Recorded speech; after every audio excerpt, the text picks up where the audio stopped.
In this small case study I built, I'm looking to try and show the difference between test-driven development with things that are very specific to the code, as opposed to behavior-driven development, where you're looking at the perspective of the user. Ultimately, we're trying to test the product, but it is something that came to me that seems subtly different, and I needed to get my head around a little bit. So I've just drawn up this case study, a dice roller, done in TypeScript, but nothing too crazy here, all in one spot. You can see on the left here, we've got this going, click roll, and visibly, we seem to get numbers between 1 and 6, as you'd expect. Great. We've got a single header tag here, and we've got a button. This one has a class name, this one doesn't.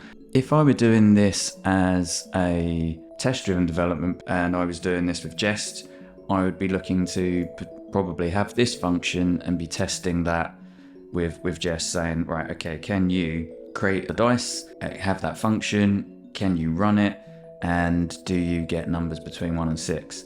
But have a look, this is the test that I've built, but this is using testing library by React, and it's got a couple of different features, and we're just going to run through those. So lots will appear the same, but some stuff's going to be different. We'll focus on this singular test down here. So we're just seeing, does the dice create a number between 1 and 6, but when clicked, not just does the function give us a value between 1 and 6. Subtle difference here is we've got user event. We've got the dice element that comes up here. So we've got render the dice. We've got an HTML setup of that dice. This to me was the key difference between how I might do this in Jest and how I'm doing this with more behavior-driven development using the testing library. So notice that I've managed to access a button and a heading, but with a subtle difference. So if we see here, it says screen get by role button. Think about it from the user perspective. So I'm approaching this from a standpoint of, on the screen, I'm looking for something where its action is to be a button.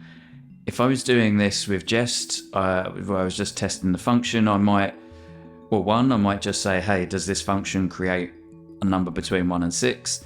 But even if I was doing this just with Jest, I would probably look at this and say, you have, if we went back to the element here, I would have said get an element query selector with a class name of dice. That was how I would select it.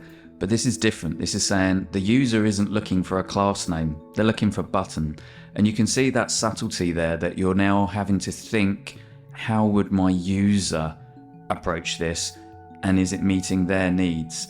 So this should hopefully be slightly better than test-driven development is great. If I can say it's even better, test-driven development is great, even if you can get a test to pass and we know that the function's working, but we could miss out some subtleties there. Could be, yes, it is, but it's not actually displaying on the board when the user has their expected use case. So as we can see here, the user clicks on that button. Now I've got a little bit here where obviously on the front end we're getting text, but if I want to check the numbers, I just need to pass it. So that's not really what I'm trying to get across at the moment, but we can then see we come down the bottom here to the more standard look that you would have on the test. We expect this value to be greater than or equal to 1 and to be less than or equal to 6. So this element and the start are very, very similar to what you'd see. It's just this subtlety of thinking about accessing things with a role. Now let's say, for example, I had more than one button. There are ways to access it still, where you could say the button, but I could say it needed to have the text on it. Let's have a look. Role with an exclamation mark, and I'd be able to access it like that. Yeah, so just that subtlety, just wanted to highlight that.